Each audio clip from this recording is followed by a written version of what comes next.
Bismillahirrahmanirrahim. Assalamualaikum warahmatullahi wabarakatuh. Perkenalkan, nama saya Salata Syafatira Purba dengan NIM 2000031 dari kelas 4A Program Studi Sistem Telekomunikasi Universitas Pendidikan Indonesia Kampus di Purwakarta. Pada kesempatan kali ini, saya akan mensimulasikan konfigurasi dari topologi jaringan menggunakan Cisco Packet Tracer.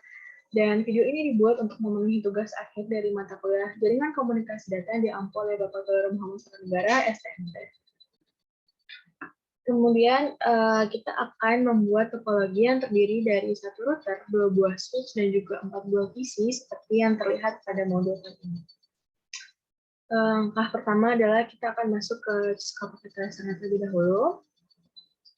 Kemudian kita masukkan komponen pertama yaitu router. Di sini saya menggunakan PT router, satu buah PT router. Kemudian kita masukkan juga switch.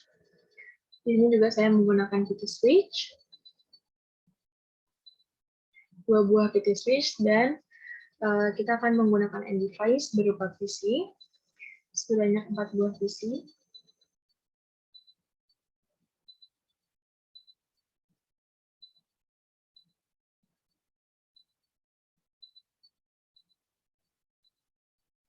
Baik, jika sudah, kita lanjutkan dengan menghubungkan komponen-komponen berikut menggunakan kabel copper strip. Berawal dari PC yang dihubungkan menggunakan kabel Ethernet menuju ke switch. Seperti yang dikatakan pada modul tadi bahwa interface dibebaskan.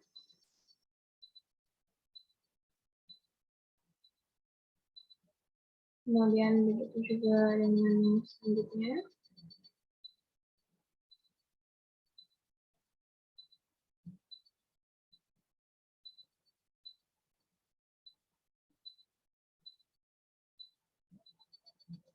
Kemudian dari switch dihubungkan ke router menggunakan kabel Ethernet juga.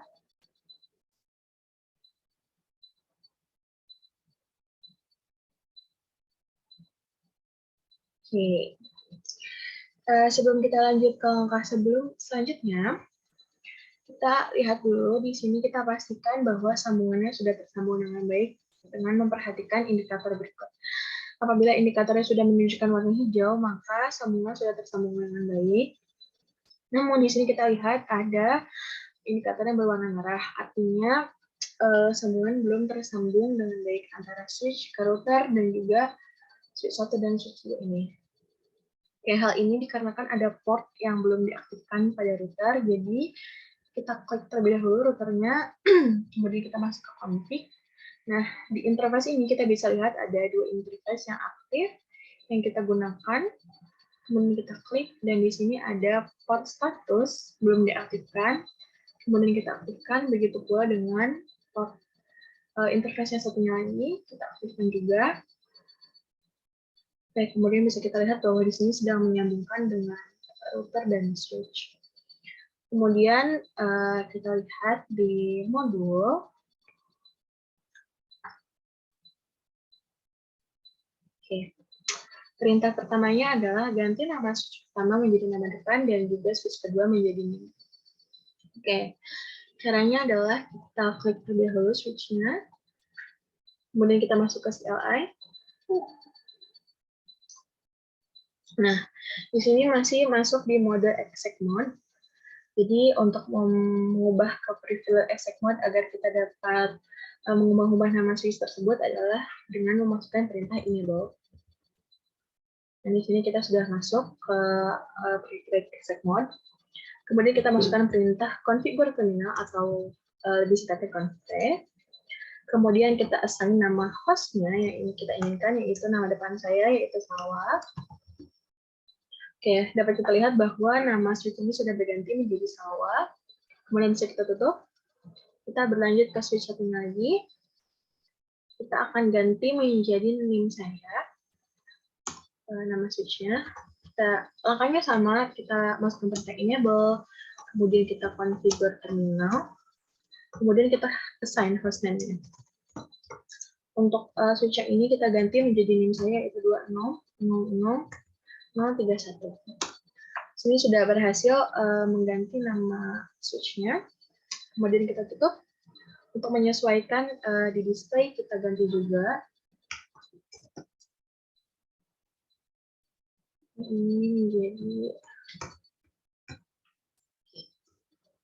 Kemudian kita akan mengubah juga nama routernya.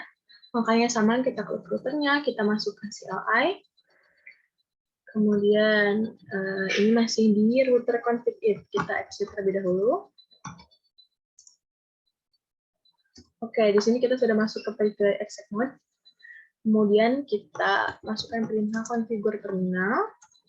Kemudian kita assign nama hostname-nya. Untuk router, kita akan ganti menjadi nama depan underscore name, sehingga akan menjadi salwa underscore 2000031. Oke, sudah terlihat bahwa routernya sudah berganti namanya. Kemudian kita tutup, dan untuk penyesuaian kembali kita ganti di display juga namanya.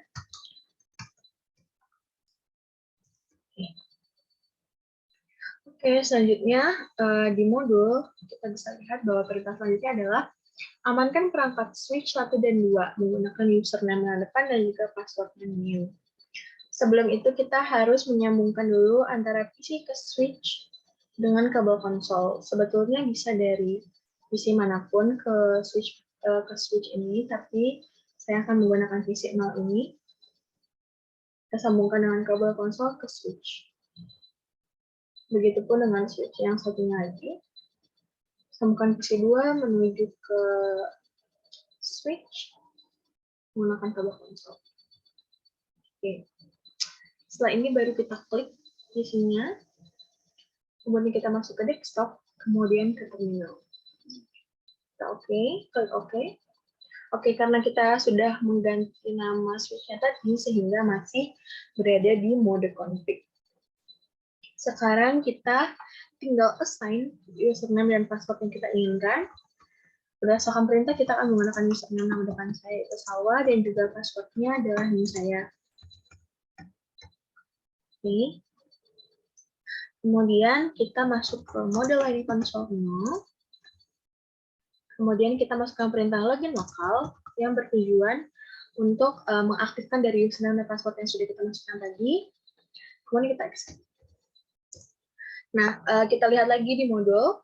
Perintah selanjutnya adalah buatlah banner MOTD atau Message of the Day yang berbunyi selain administrator berwenang dilarang masuk dan atau mengubah konfigurasi apapun pada perangkat. Oke, kita kembali lagi ke terminal PC0. Kemudian kita masukkan perintah banner MOTD. Nah, untuk menandai bahwa kalimat yang akan dimasukkan, kita menggunakan hashtag di awal dan di akhir kalimat. Kemudian kita masukkan kalimatnya. Administrator berwenang melarang masuk dan atau mengubah konfigurasi akun pada perangkat. Jangan lupa untuk mengakhirinya dengan hashtag juga. Kemudian kita exit. Exit sekali lagi. Oke, bisa kita lihat bahwa banner MOTD sudah berhasil diterapkan dan sudah ditempelkan di sini. Begitu juga dengan username dan password sudah berhasil kita assign. Sekarang kita coba untuk masukkan username-nya, kemudian begitu juga dengan password-nya. Oke, sudah berhasil masuk ke mode biasanya. Kemudian bisa kita tutup untuk PC 0-nya. Sekarang kita akan mengamankan dari switch yang kedua ini. Kita klik juga PC-nya, masuk ke desktop dan juga ke terminal. Di sini masih sama, kita sudah masuk ke mode konfigurasi, sehingga kita bisa langsung assign username dan juga password-nya. Username-nya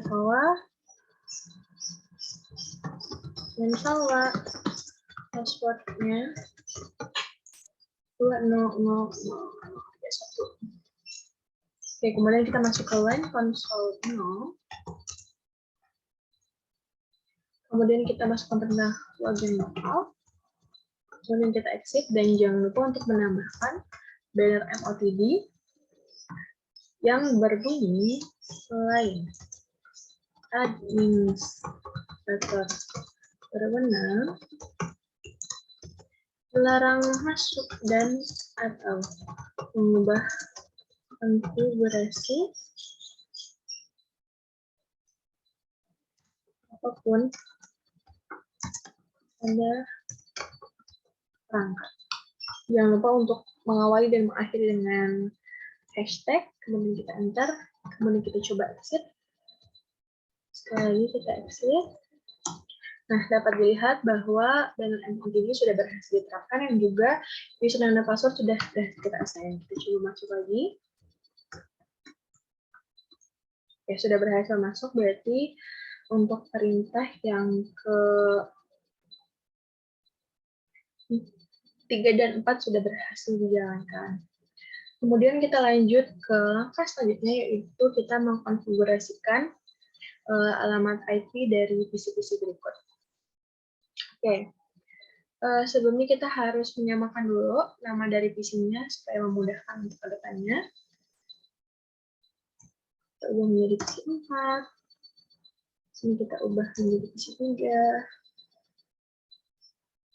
PC 2. Kemudian menjadi PC 1. Oke. Kemudian kita klik PC-nya. Kita masuk ke IP configuration. Nah, di sini kita lihat sudah ditentukan bahwa IP v4 address-nya adalah 166.122.55 dan menggunakan 2 digit terakhir dari NIM saya, yaitu 31. Langsung kita masukkan 5531. Kemudian 255 dan default gateway-nya menggunakan IP yang sama, namun 2 digit belakang ini kita ubah menjadi 1. Oke, kemudian bisa kita tutup. Kita lanjut ke PC 2, kita ubah juga IP address-nya. Berdasarkan modul, kita menggunakan IP yang sama dengan PC 1 tadi. Sekarang kita coba gunakan. Nah, muncul tulisan this address is already used in the network. Artinya kita tidak bisa menggunakan IP yang sama pada 2 PC yang berbeda. Maka dari itu kita harus mengubah 2 digit belakangnya menjadi 32 ditambahkan 1. Kemudian subnet max-nya masih sama 255.255.255.0. Itu juga dengan default gateway-nya masih sama dengan yang tadi. 2 digit terakhir kita ubah menjadi 1. Oke, kita tutup. Kemudian kita lanjut ke PC 3.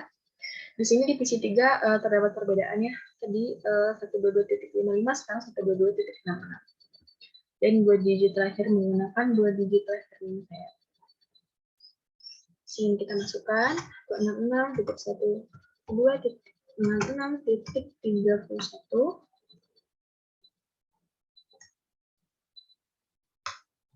Kemudian kita masukkan subnet max-nya masih sama 255. Kemudian default gateway-nya sama dengan yang tadi, namun kan ada perbedaan di 66.1. Kemudian yang terakhir kita konfigurasikan IP di PC 4. Ini juga sama, tidak bisa menggunakan IP yang sama untuk PC yang berbeda, maka dari itu kita tambahkan 1 di digit terakhirnya. Subnet max-nya masih sama, pun dengan default gateway-nya masih sama. Kita gunakan. Oke. Ini sudah selesai untuk mengkonfigurasikan IP di 4 PC tersebut. Langkah terakhir adalah kita konfigurasikan juga di routernya. Kita klik router, kemudian kita masuk ke CLI. Kemudian ini sudah masuk di mode config. Kemudian kita konfigurasikan interface yang kita gunakan. Tadi kita lihat bahwa interface yang digunakan itu fast Ethernet 0/0 dan juga fast Ethernet 1/0. Sekarang kita konfigurasikan interface FA 0/0. Kemudian kita konfigurasikan juga IP address menggunakan masukkan default gateway yang kita gunakan tadi 166.122.55.1 dan juga spasi subnet max-nya. Kemudian kita berikan non shutdown agar dia dimatikan secara otomatis. Kemudian kita exit. Kita masukkan juga default gateway dari switch yang kedua dan juga interface-nya terlebih dahulu. Interface yang digunakan adalah 1/0, FA1/0. Kemudian kita masukkan juga add, kemudian masukkan default gateway dari switch yang kedua, yaitu 166.122.66.1 spasi subnet max-nya.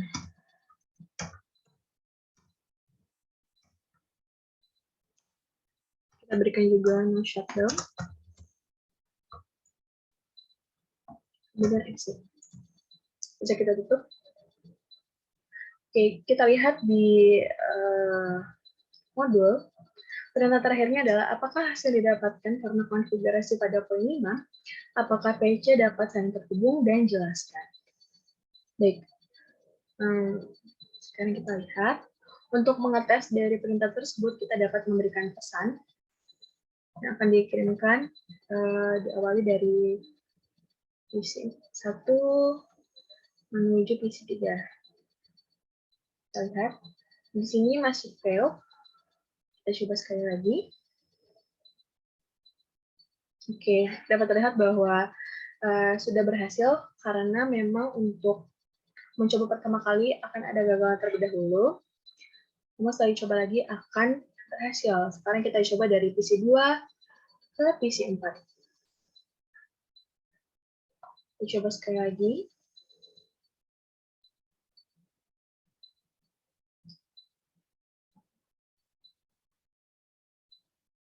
Oke, sudah berhasil. Sekarang kita coba dari PC 1 menuju ke PC 2. Sudah berhasil. Sekarang kita coba lagi dari PC 3 menuju ke PC 4. Oke, sudah berhasil. Artinya bahwa konfigurasi jaringan ini sudah berhasil dan dapat mengirimkan pesan dengan baik. Jika kita ingin melihat proses dari pengirimannya secara langsung, kita bisa masuk ke simulation dan kita play control. Nah, dapat terlihat bahwa pesan-pesan tersebut terkirim dengan baik. Menuju dari pengirim menuju ke penerima. Prosesnya seperti ini. Baik, mungkin untuk penjelasan dan pemaparan pada kali ini dicukupkan sampai di sini. Mohon maaf apabila banyak kekurangan dan banyak kesalahan. Terima kasih. Wassalamualaikum warahmatullahi wabarakatuh.